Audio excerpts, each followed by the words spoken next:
Lucy Letby is accused of the murder of 7 babies and the attempted murder of 10 others. While she was working on the neonatal unit at the Countess of Chester Hospital. Letby denies all of the charges over the incidents. Lucy Letby was the only person working on the night shift. It was alleged in court that their mother was apparently told by Miss Letby, "Trust me, I'm a nurse." This is a podcast about one of the most anticipated criminal trials for years. It involves the most shocking of allegations, the alleged murders and attempted murders of tiny, premature babies at the hands of a neonatal nurse whose very job it was to look after them.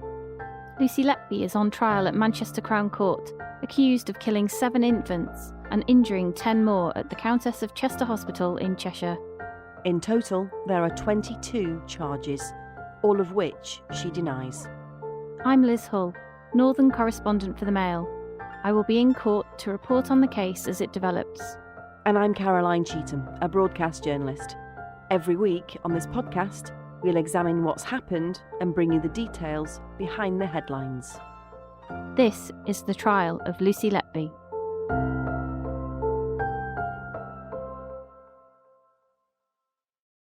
The case against Lucy Letby is that she murdered or tried to kill 17 babies while she was working as a neonatal nurse at the Countess of Chester Hospital in the northwest of England. She denies the charges. The babies in this trial are not being named for legal reasons, and the identities of their families are also being protected. They're known only as babies A to Q. 7 of the babies died. 10 survived. Each one of these babies was or is someone's son or daughter, and the mums, dads and families of every baby are present in court, listening to every detail of how their child was allegedly killed or harmed.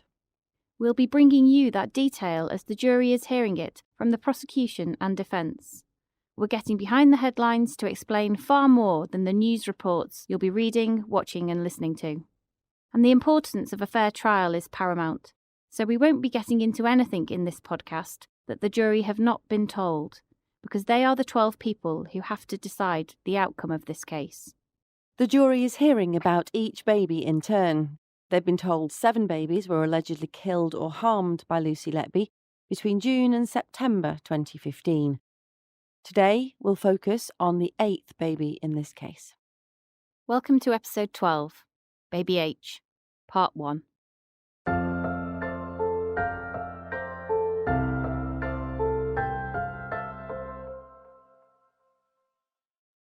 So, Liz, the jury finally returned after their Christmas break, more than a week later than planned after a few health and family issues.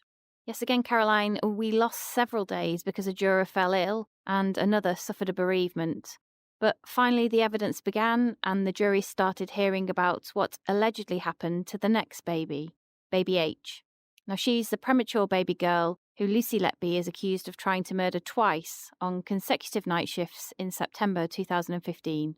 Now, Baby H survived, but in this episode we'll explain what the prosecution say happened the first time Lucy Letby tried to kill her in the early hours of September the 26th, 2015. We'll hear that Baby H collapsed and was without a proper heartbeat for 22 minutes while doctors battled to save her life. And jurors were told the doctors were so worried that they could not explain why she collapsed, that they urged her parents to have her baptised in case she didn't make it. We'll also bring you more information from the defence and why they say Lucy Letby is not guilty of these attempted murders.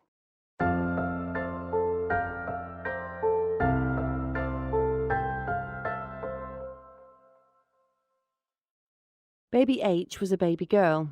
She was born around 6 weeks early via caesarean section in September 2015. She's now 7 years old.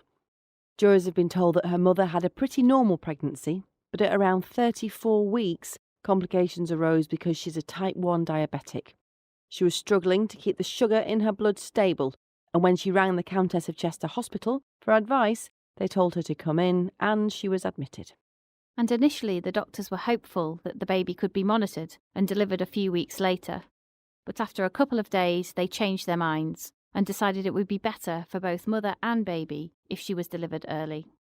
So Liz, baby H, was delivered by C-section without any complications and was a good weight, around 5 pounds and 2 ounces. But soon after birth, she began grunting. Now that's a sign in a premature baby that they're struggling to breathe. So she was taken to the intensive care room on the neonatal unit, which we've heard previously was called Nursery 1. That's right, Caroline. She was admitted to the unit 28 minutes after her birth at 6:40 p.m. in the evening. She was put in an incubator and given some oxygen via a mask to help her breathe. Later, she was also given some intravenous nutrition and antibiotics. But the court heard she had a rocky start, and over the next couple of days, she was pretty poorly, wasn't she, Liz? Yes, her breathing didn't get any better. In fact, she deteriorated to the point that she needed to go on a ventilator. And the court heard that doctors later diagnosed a tear or puncture in her left lung. And this is particularly dangerous for premature babies, Liz. A puncture can be a particular problem in tiny babies because air leaks out into the cavity between the lung and the chest wall, stopping the lung inflating properly and effectively causing it to collapse. If the air in that cavity is not drained, it can cause serious breathing difficulties and puts pressure on the heart and circulation, even causing the baby to collapse and die. And over the course of the following 40 hours, baby H suffered several episodes where the levels of oxygen in her blood dropped dramatically, and doctors were forced to put 3 small tubes or drains into her chest to try and draw the air out. This, the court heard, was very unusual. In fact, one senior consultant paediatrician gave evidence that it was the only time he had seen a patient need 3 drains in one lung throughout his entire career. In a statement read to the court, baby H's mother recalled what happened after her daughter was born. Her words are voiced by an actor. I went to theatre and my daughter was born without issue, at just under 6 weeks premature. Immediately afterwards, a doctor examined her and informed me that she was absolutely fine and may not need to go to the neonatal unit. Both my husband and I were allowed to hold her. However, she began to look pale and make grunting noises when breathing, so she was taken for a more thorough examination by the neonatal unit doctor who had arrived at the theatre. He explained how she was going to be taken to the neonatal unit so she could be put on oxygen because she was struggling to breathe. The following morning, I was not permitted to go and see my daughter by myself. Because there was no one available to assist getting me there, I had to wait for my husband's arrival. As soon as he did arrive, we both went to the neonatal unit. On arrival, we were stopped by staff as we tried to go in to see my daughter, and we were informed that overnight she had been placed on a ventilator. Both of us were annoyed that no one had let us know, but the staff explained their first priority had been to care for her, implying they had not had time to inform us. We accepted that to a certain extent, but reinforced what a shock it was to arrive at the neonatal unit and find her on a ventilator. Due to her being ventilated and more unstable, we were no longer able to pick her up. After several x-rays, they explained how she had suffered a lung puncture. We remained with our daughter for the whole day. She was in an incubator and ventilated, so we had no physical contact with her. So by the early hours of September the 26th, baby H had had 3 drains inserted into her chest to help her breathing due to the puncture in her lung. At around 2 a.m, Dr. John Gibbs, the consultant who inserted the 3rd drain, was satisfied she was stable and he went home. But an hour later, at 3:22 a.m, she collapsed again, while under the care of Lucy Letby, who was her designated nurse. There were no other babies or nurses in Nursery 1. This collapse, the prosecution say, was caused deliberately by Lucy Letby and was so catastrophic it caused a cardiac arrest. Baby H's mother recalled what happened. We stayed with our daughter until quite late, probably about 11 p.m, at which point staff told me I needed to go and get some sleep, so I returned to the maternity ward and my husband went home. At some point in the early hours of the morning, a nurse came into my room and told me I had to come to the neonatal unit right away. I was also told to call my husband and tell him to come to the hospital. They were actually running along corridors. I remember we took a shortcut around the back of the maternity unit. I tried to ask questions, but they just kept saying I needed to come now. There were lots of medical personnel around our daughter. Most of the ventilator equipment had been removed from her face, and the lid to her incubator was open. It was obvious to me that they were resuscitating her. They told me to go into the room and stay with her and hold her hand, which I did. My husband also arrived. The staff managed to get her back and continued working on her, including putting a new chest drain in her. They were not able to explain why she had suffered a cardiac collapse. Dr. Alison Ventris, the registrar working that night, gave evidence to the jury and told them she was crash called to the neonatal unit around 3:24 a.m. when baby H's heart rate and oxygen levels suddenly dropped.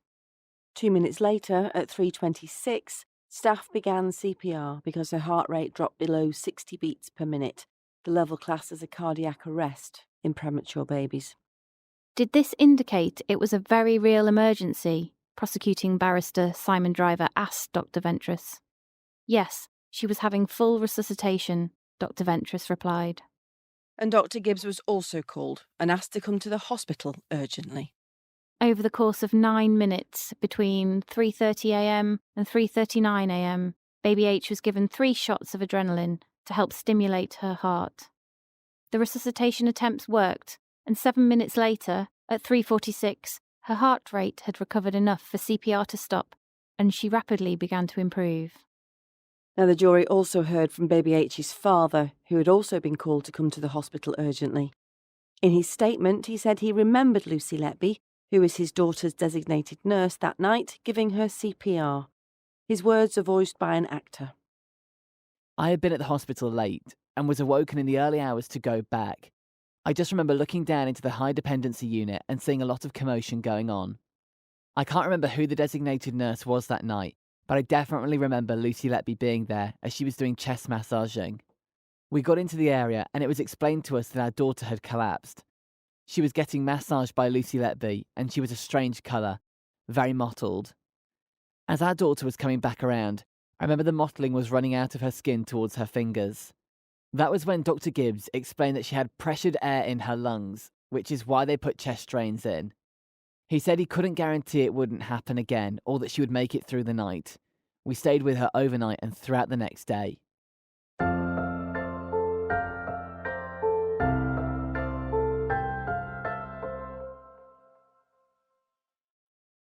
The court heard that after this collapse, Dr. Gibbs was worried because he could find no reason for it. When baby H's oxygen levels had dropped previously, problems associated with her punctured lung explained what happened, he said. But Dr. Gibbs could find no obvious explanation for this more serious collapse. Dr. Gibbs spoke to her parents and told them she was in a precarious situation. He suggested she be baptised in case the worst happened. So baby H was baptised, and after that she stabilised and was making a good recovery. Lucy Letby went off shift, and about an hour later, WhatsApp messages were exchanged with a colleague. And the court heard these messages reveal for the first time a level of bitchiness on the ward. They show that Lucy Letby was upset that some of the more senior nurses were questioning her ability to care for the sickest babies in intensive care and whether she was up to the job. They begin at 8:49 a.m. with nurse Yvonne Griffiths praising Lucy Letby for the way she handled the collapse of baby H. Hope you have a good night's sleep. I just wanted to commend you for all your hard work these last few nights. You composed yourself very well during a stressful situation. It's nice to see your confidence grow as you advance through your career. Kiss. Thank you. That's really nice to hear, as I gather you're aware of some of the not-so-positive comments that have been made recently regarding my role, which I have found quite upsetting. Our job is a pleasure to do, and just hope I do the best for the babies and their family. Thank you for your support. In court, Ben Myers, Lucy Letby's barrister, questioned another nurse, who we can't name for legal reasons, about this tension. Was there an issue with Lucy Letby being relatively junior compared to others, and some debate about her going into Nursery 1 to look after more poorly babies, he asked. Sometimes yes, the nurse replied. Mr. Myers added, sometimes was there a bit of an under-the-surface dispute about that? Is that correct? Yes, the nurse agreed.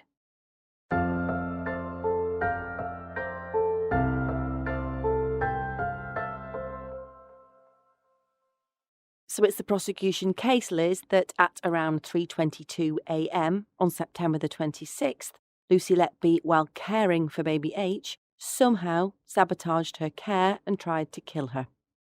What the jury haven't been told is how the prosecution say she did it, and her defence say the allegation is not true. So Mr. Myers pointed out that baby H was very poorly in the run-up to the near-fatal collapse. He also said there were mistakes made in her treatment and that the neonatal unit was busy and staff were stretched.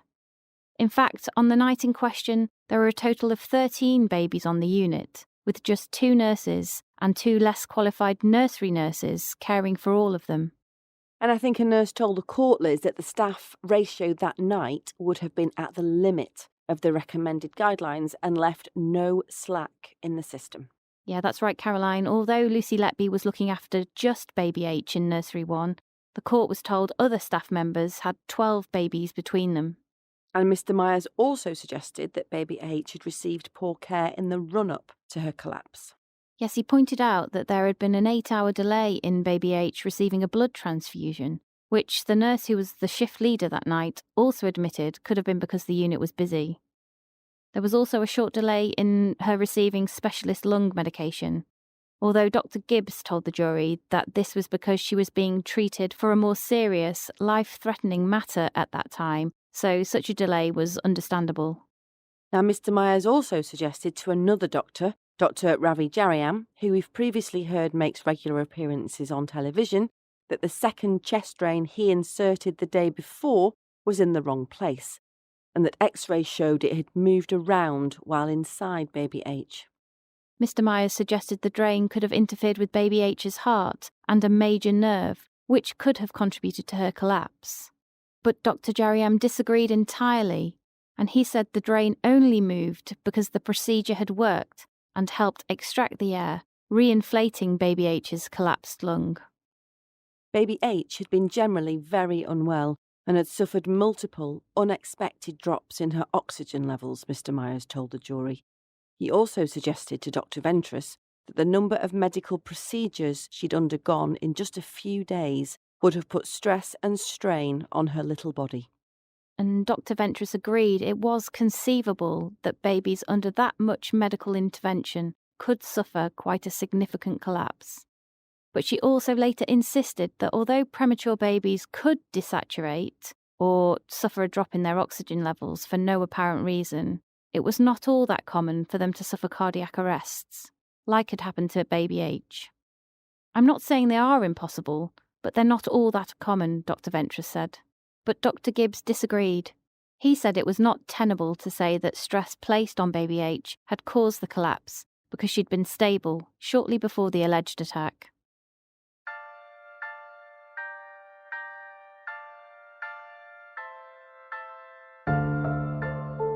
So that's a summary, Liz, of what the prosecution say happened to baby H on September the 26th. Next week, we'll hear that Lucy Letby allegedly tried to kill her again the following night.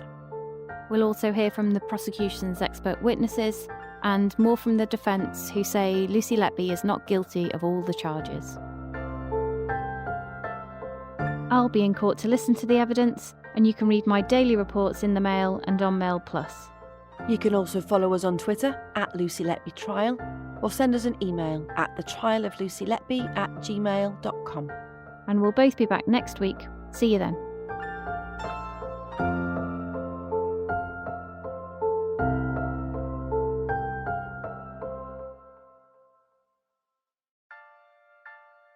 Lucy Letby is accused of the murder of 7 babies and the attempted murder of 10 others. While she was working on the neonatal unit at the Countess of Chester Hospital. Letby denies all of the charges over the incidents. Lucy Letby was the only person working on the night shift. It was alleged in court that their mother was apparently told by Miss Letby, "Trust me, I'm a nurse." This is a podcast about one of the most anticipated criminal trials for years. It involves the most shocking of allegations, the alleged murders and attempted murders of tiny, premature babies at the hands of a neonatal nurse whose very job it was to look after them. Lucy Letby is on trial at Manchester Crown Court, accused of killing 7 infants and injuring 10 more at the Countess of Chester Hospital in Cheshire. In total, there are 22 charges, all of which she denies. I'm Liz Hull, Northern correspondent for the Mail. I will be in court to report on the case as it develops. And I'm Caroline Cheetham, a broadcast journalist. Every week on this podcast, we'll examine what's happened and bring you the details behind the headlines. This is the trial of Lucy Letby.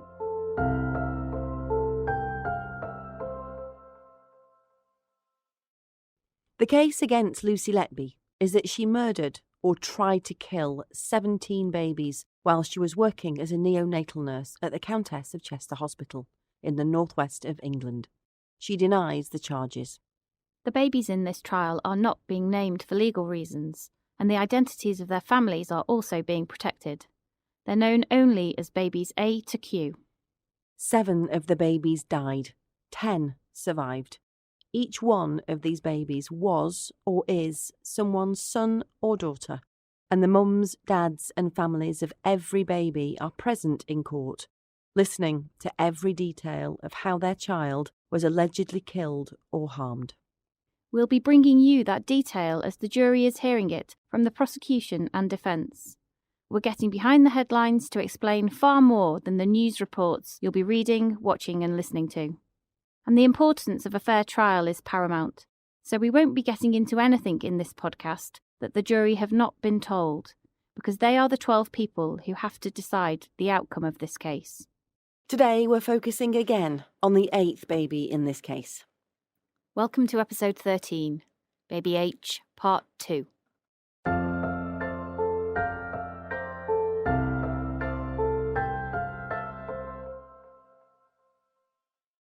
So Liz, over the past couple of weeks, the jury have been hearing about what the prosecution say happened to baby H, a premature baby girl who Lucy Letby is accused of trying to murder twice on consecutive night shifts.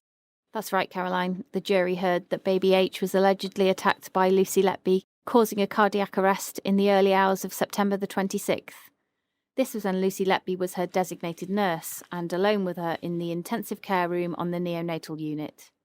This week we're going to focus on the second alleged attack, the following night.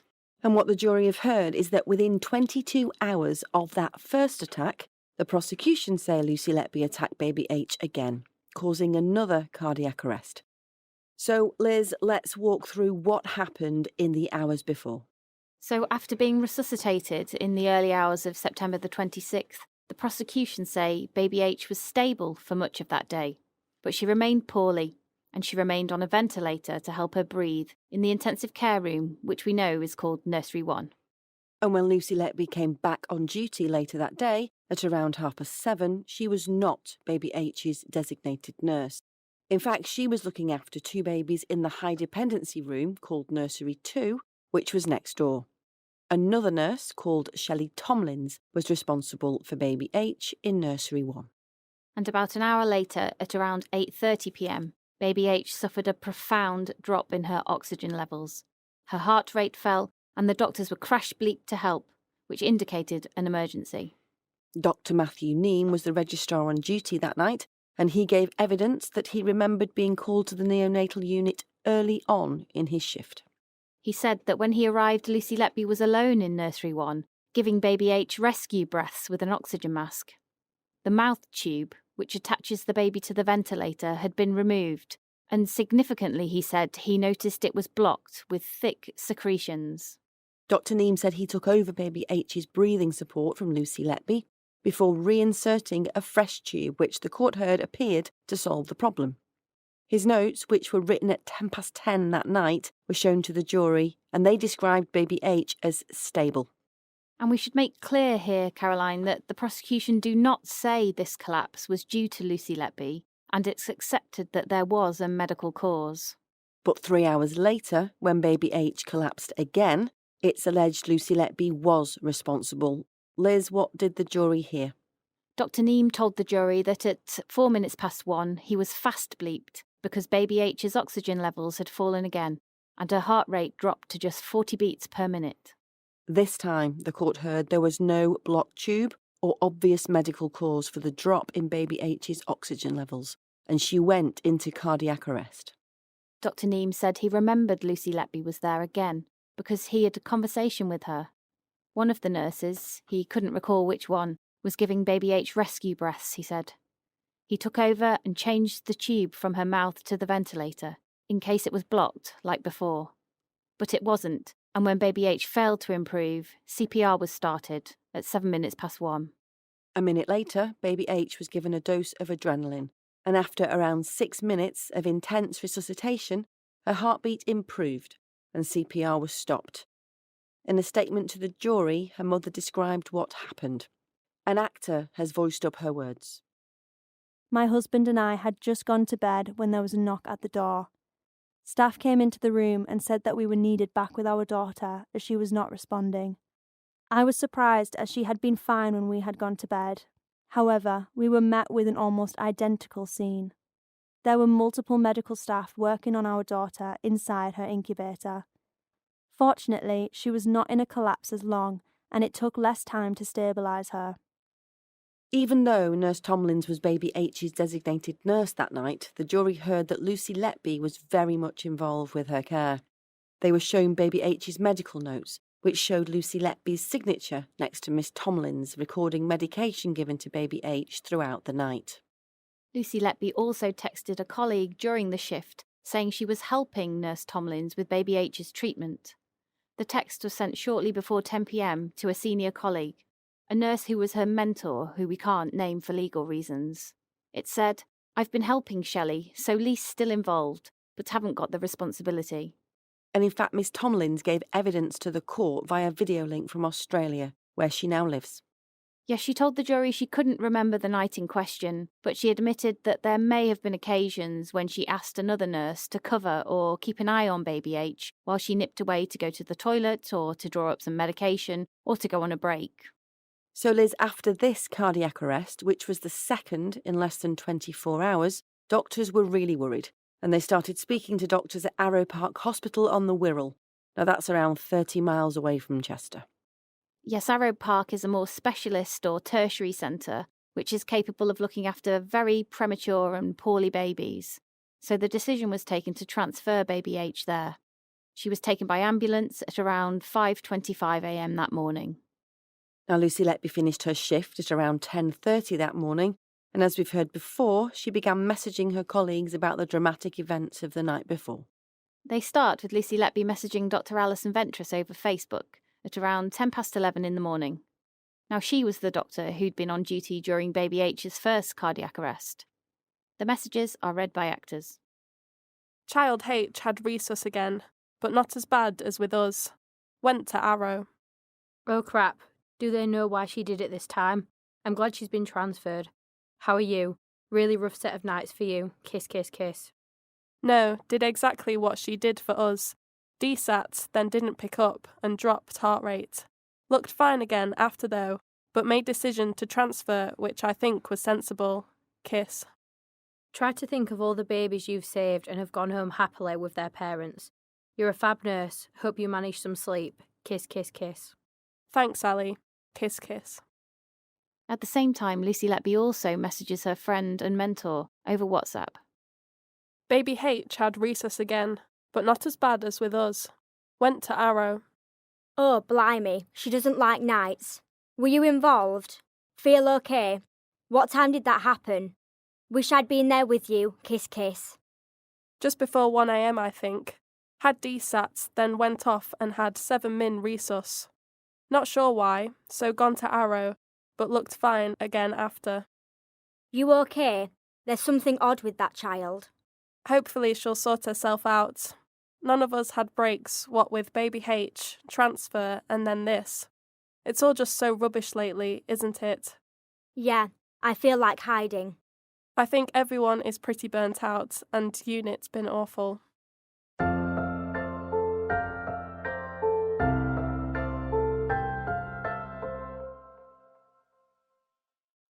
Once at Arrowe Park, baby H made a swift recovery.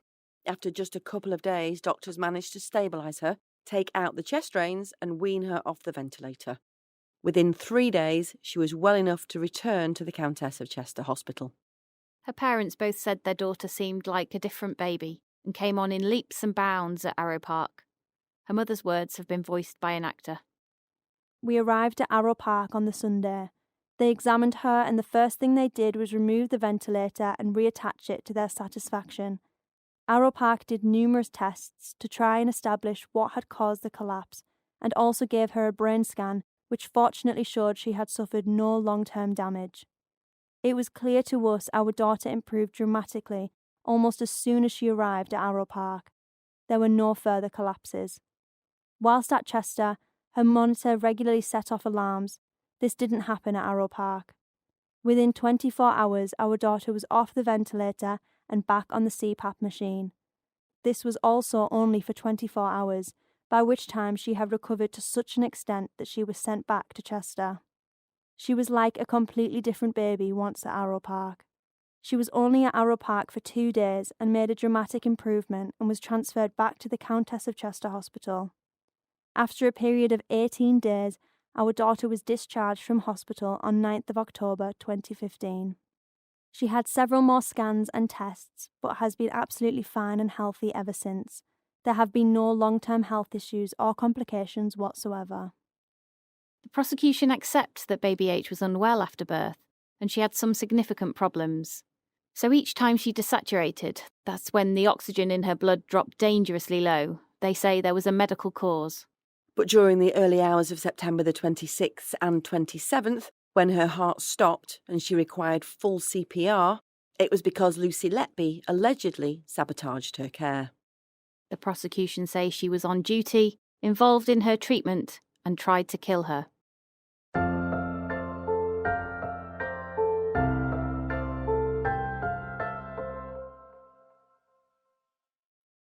Lucy Letby denies doing anything to harm baby H, and in court her defence barrister, Ben Myers KC, suggested the great number of medical procedures baby H had undergone in her short life would have placed her under enough stress to cause her heart to stop.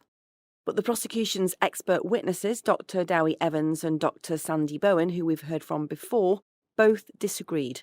Dr. Bowen told the jury a baby may desaturate briefly after a procedure, but repeat procedures would not cause a cardiac arrest. A baby will desaturate in response to an event, she said, but they are not cumulative, and it certainly doesn't cause a cardiac arrest. Mr. Myers also pointed to a series of mistakes made by doctors who treated baby H after she was born. And Liz, Dr. Bowen actually agreed with him on this point. Yes, she said some parts of baby H's treatment had been poor, even hazardous at times. She accepted there'd been a delay in putting baby H on a ventilator and in giving her specialist medication for her lungs. Dr. Bowen also agreed that a needle, which was inserted to draw out the air leaking from her lung, had been left inside her chest for too long and could have made the problem worse. That needle should be removed as soon as possible, Mr. Myers said. It has a sharp tip that can tear delicate tissues as the lung expands. It is suboptimal practice, isn't it? Dr. Bowen replied, yes, because it's hazardous.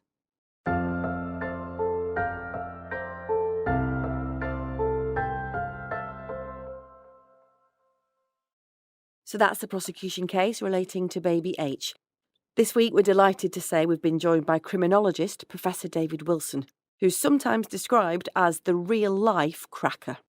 He has had interactions with some of Britain's most violent and dangerous prisoners, including Charles Bronson, Dennis Nielsen, professor at Birmingham City University, where he founded the Centre for Applied Criminology. I actually joined the prison service at 23, straight out of Cambridge University. I literally finished my PhD viva on the Friday, and on the Monday, I was the assistant governor under training at Wormwood Scrubs. I started by becoming intrigued about crime and punishment. I didn't study criminology, I studied history and philosophy, but I became intrigued about crime and punishment because I played rugby. And in one particular game, I was a winger. I got fouled pretty badly by an opponent. And when we both got up from the ground, I punched him in the nose and broke his nose. And everybody at the time, and later in the bar, so did he, congratulated me for what I had done because he had fouled me. It just so happened that same week in the town of Cambridge, a young man who was the same age as me, who committed an offence with no greater use of violence than the violence I had used on the rugby pitch, was sent to Borstal for 2 years for punching somebody when the pubs were being emptied at closing time in the town of Cambridge. And he got sent to Borstal for 2 years. I wanted to know why my violence was different to his violence. And so it was that philosophical basis that encouraged me to become interested in crime and punishment. And then I did the civil service exams, then went through a recruitment process and literally became the assistant governor. My first ever job was assistant governor under training at Wormwood Scrubs. Not just any old prison. I always say I survived that process as being a very young and rather privileged and naive young man by being able to play rugby, back to rugby. I got picked for the Wormwood Scrubs side and scored 2 tries in my first game. It was a kind of socialization process that allowed me to survive what was a very difficult baptism of fire, where I literally was out of my depth. Did you learn anything from when you became an assistant governor and then a governor about justice and the experience you and that other boy had shared or not shared, because your experiences were so very different? What did it teach you? Oh, how important class is within the criminal justice system. You know, our prisons are filled today not with public school boys with qualifications. You know, the average reading age of the sentenced male prison population is 7. They are functionally illiterate. Most have been thrown out of school. That incident was merely a window into how class, privilege and prejudice operate. And did you come across prisoners who you thought, well, I don't actually think they're guilty and that there's a miscarriage of justice here?